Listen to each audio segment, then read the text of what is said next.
Ada satu novel yang mencoba mendobrak katakanlah ego dan nilai-nilai moral kita sebagai manusia. Judul novelnya adalah If Cat Disappear from the World, seandainya kucing menghilang dari dunia ini, karya Genki Kawamura.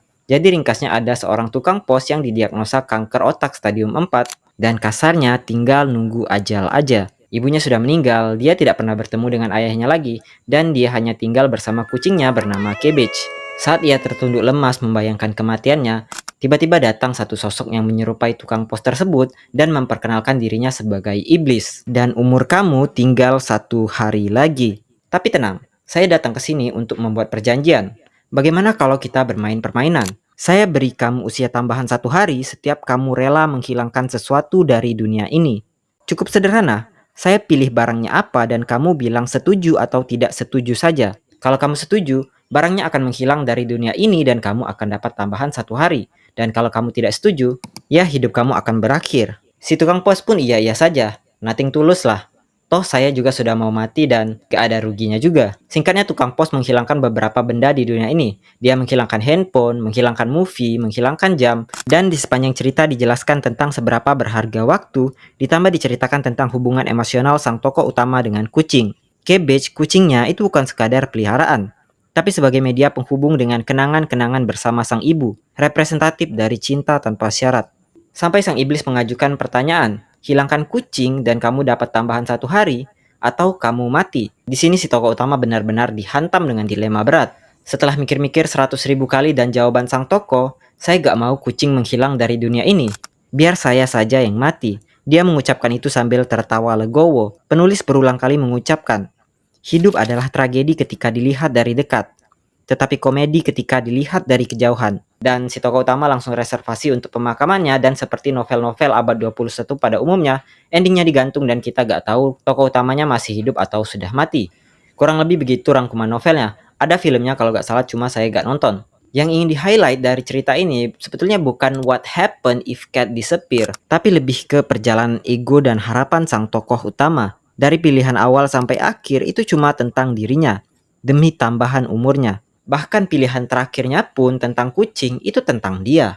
Dia merasa nyawa dia ada di kucing, makna hidupnya ada di kucing. Hidup tanpa kenangan sama mati sama aja. Mending mati aja, at least tidak menghilangkan siapapun di dunia. Di sini saya mau mencoba mendobrak nilai-nilai moralitas dan saya jadikan kucing sebagai mediumnya. Saya punya kucing atau kucing yang punya saya. Terserah kalian lah mengartikannya siapa yang memiliki siapa, siapa yang majikan, siapa yang babu. Saya tidak pernah mengintervensi kucing saya dalam urusan privatnya. Saya tidak pernah sterilkan, saya tidak pernah kurung, saya tidak pernah beri kalung ataupun baju. Mereka hidup selayaknya apabila manusia tidak pernah ada. Kenapa? Karena saya tidak ada alasan untuk melakukannya. Karena saya mikirnya begini. What makes good being good? Apa yang membuat kebaikan menjadi sebuah kebaikan? Sudah banyak argumen moral yang kita ajukan sebagai manusia selama berabad-abad untuk menentukan ini benar, ini salah. Kita punya religious ethics, utilitarianism ethics, virtue ethics, dan banyak argumen lain yang digunakan untuk menjustifikasi atau menyalahkan suatu tindakan. Konteksnya, tindakan di sini itu mengintervensi urusan rumah tangga spesies lain. Sebetulnya, kalau kita berbicara mengenai animal ethics, kita itu punya semacam double standard. Misalnya kucing dan anjing dipandang sebagai sahabat manusia, sementara hewan-hewan seperti ayam, ikan, sapi itu dianggap sebagai sumber makanan. Di beberapa budaya termasuk Indonesia, makan daging kucing itu dianggap suatu hal yang tabu, sementara di budaya lain itu mungkin bisa diterima. Kenapa bisa berbeda-beda? Kalau dalam gagasan kontraktualisme, jawabannya sesimpel karena kebenaran itu ditentukan dari kesepakatan masyarakat. Kalau kita sepakat kalau membunuh dan memakan kucing itu adalah tindakan yang salah, ya salah. Kalau kita sepakat kalau membunuh dan memakan kucing itu adalah tindakan benar, ya maka akan menjadi benar. Cuma kalau kita hidup berlandaskan moral karet seperti ini, ditakutkan kita tumbuh menjadi spesies yang beringas dan membabi buta terhadap spesies lain. Kalau dalam konteks scientific purpose, sebetulnya ilmuwan barat terikat pada satu aturan yang dibuat oleh the European Parliament and of the Council. Sangat panjang prosedur dan kewajiban yang harus ditaati oleh saintis apabila melakukan riset terkait hewan. Jadi ringkasnya, peraturan tersebut bisa disingkat menjadi kode etik 3R. Replacement, Reduction, dan Refinement. Replacement artinya kalau ada metode lain yang bisa digunakan tanpa menggunakan hewan, gunakan metode itu. Reduction artinya kalau gak ada alternatif, gunakan saja hewan itu tapi minimalisir jumlahnya. Dan refinement artinya ya jangan disiksa intinya. perlakukan semanusiawi mungkin walaupun itu bukan manusia. Karena di Europe, animal rights itu sangat dijunjung tinggi walaupun tidak setinggi human rights. Cuma ingat poin di awal, kalau ada alternatif lain yang tidak merugikan siapapun, do it. Saya mau mencoba kembali ke persoalan awal kalau mengkebiri kucing dengan alasan overpopulasi seperti di Australia. Salah satu sebutan kucing di Australia adalah cat killer. Karena kucing di Australia membunuh 2 miliar hewan setiap tahun, karena kucing kini menghuni 99,9% dari total luas daratan Australia. Bahkan penampungan hewan RSPCA menampung 65.000 kucing setiap tahunnya dan 40% diantaranya itu disuntik mati. Ya, saya rasa sangat sedikit alternatif yang bisa mereka pilih. Cuma di Indonesia yang notabene-nya tidak overpopulasi kucing, terkadang saya melihat yang melakukan sterilisasi adalah orang yang beli kucing blasteran, terus disterilisasi, terus dikurung dan kucingnya tidak pernah menyentuh rumput sama sekali.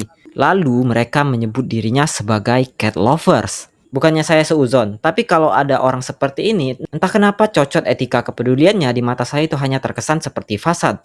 Cuma lapisan luar dari egosentris. Kita tidak tahu orang ini mensterilkan kucingnya memang dengan itikat baik supaya kucingnya gak beranak sembarangan. Atau dianya aja yang dari awal punya kucing cuma pengen jadi mainan hidup untuk dielus-elus doang. Dan gak mau ribet kalau ada darah lahiran dan sebagainya. Saya mau beralih ke satu topik yang gak ada orang peduli cuma somehow saya ingin bahas. Yaitu demand kucing Munchkin. Saya ingin menggugat sebetulnya what the hell is cat lovers? Kucing Munchkin itu sebetulnya bukan kucing cacat.